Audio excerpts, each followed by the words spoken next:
This is the Huawei P60 Pro, and this phone is unlike any you've seen before, and I mean that literally, because each and every P60 Pro with the Rococo pearl finish is one of a kind when it comes to the pattern on the back. And there are also less unique models out there too. There's a violet color, there's a black color, and there's a green.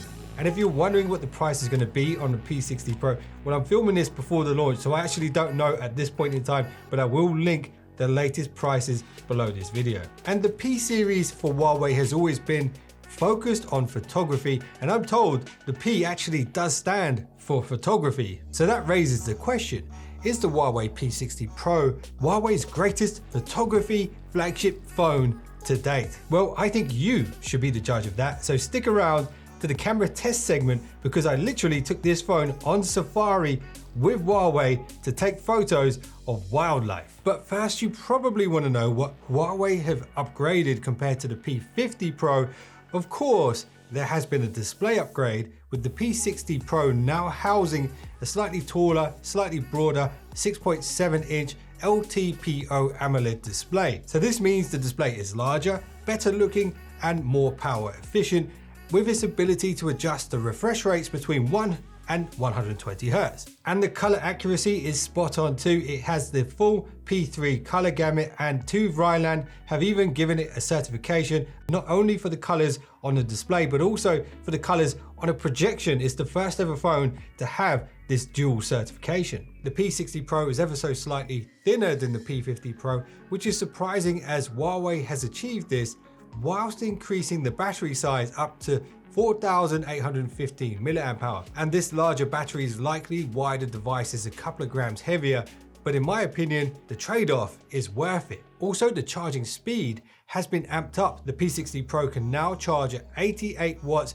via a wire, and this can take your device from 0 to 50% in just 10 minutes. And something that I really appreciate about the power supply here in the box is the fact that it's got a full USB-A and a USB-C port in one, so you could actually charge two devices at the same time to split that wattage if you wanted to. And if that wasn't enough, the P60 Pro also charges wirelessly at 50 watts, which is faster than a lot of flagships charge via a wire. And of course, Huawei have leveled up the chipset to the Snapdragon 8 Gen 1 Plus, and it's got 8 GB of RAM in there, and you've also got the option to use virtual RAM by sacrificing some of the internal storage. And the biggest upgrade of them all is of course the camera hardware, which you're about to see in action.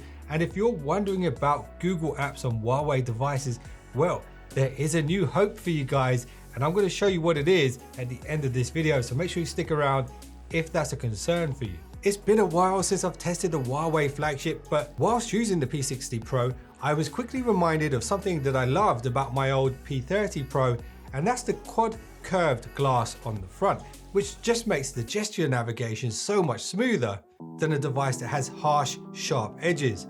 And the glass itself is Huawei's own. It's called Kunlun Glass, and it's named after the Chinese mythical mountains.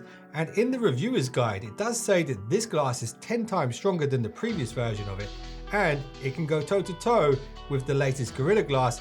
And they even suggest dropping this from 1 meter or 1.5 meters side by side with another flagship device to see how strong it is.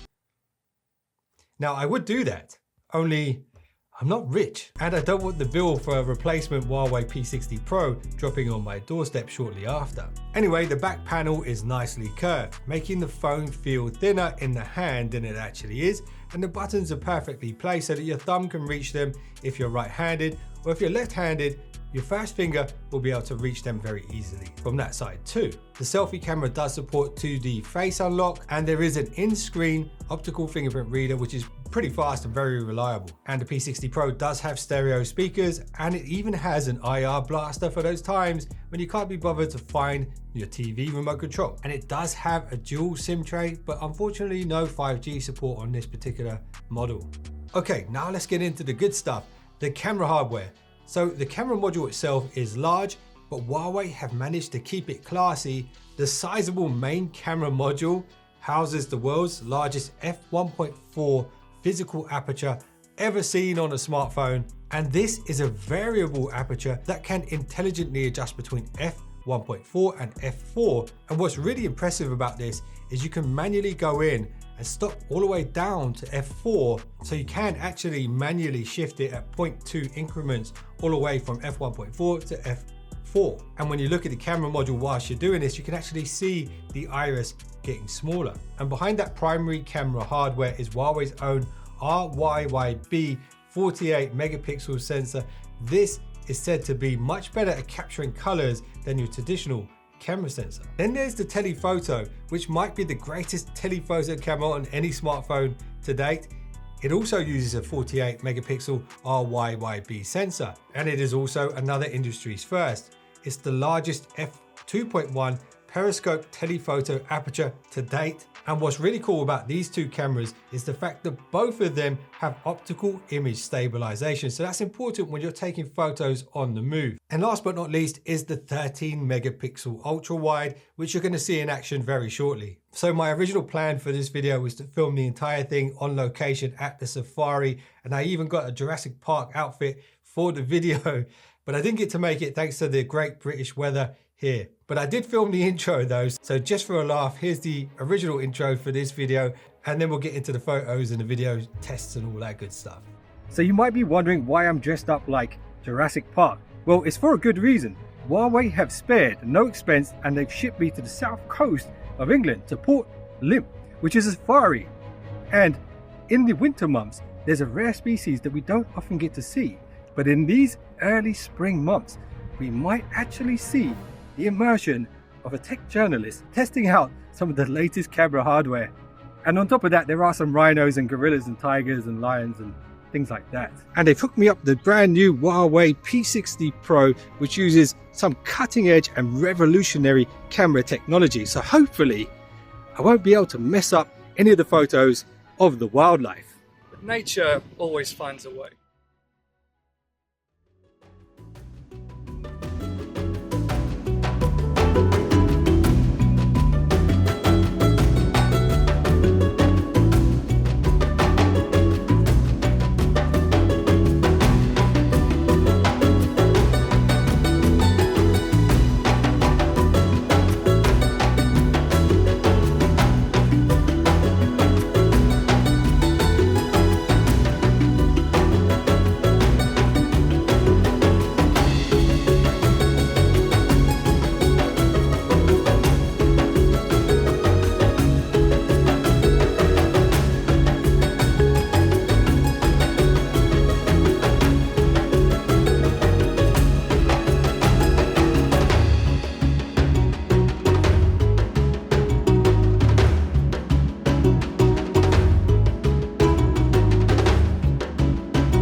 So as you can see, the Huawei cameras are something special. With other phones, quite often it's just better to take photos with the primary camera, even if things are far away, and then just crop in afterwards. That can often be better than using the telephoto, but not with the Huawei P60 Pro. The telephoto is so good thanks to the OIS and that 48 megapixel sensor and Huawei's Xmage software. You can get fantastic photos, just as good as they would be with the primary camera. And most of the photos I took on this safari were with that telephoto. It was particularly handy for taking close-up photos of the gorillas from a distance, which is great if you don't want to get your arms ripped off in the process of taking a photo. And yes, of course, the primary camera with that variable aperture allows the device to be so adaptable to the conditions. Instead of just using AI to post-process images to make them look better, it actually has that physical ability to change the exposure values and let more light in when necessary and close the iris down when needed too.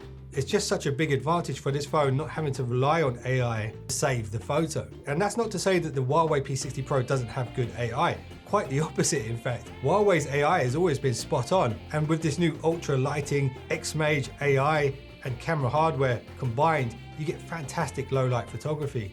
Okay, so if you're still here, you probably want to know what that new hope is when it comes to Google Apps on Huawei devices. Of course, there is the G Space option, which is a bit clunky. There's also the G Box, which is actually a bit better than G Space, I think. But there is a new hope, and it is called Lighthouse. And this works slightly different from the other virtual engines running inside the phone. And it is safe. It has been verified by Huawei themselves, and it is available on the Huawei app gallery, but only in Malaysia because it was designed specifically for Malaysia. So here's the workaround. All you need to do is go into your settings, change the country to Malaysia.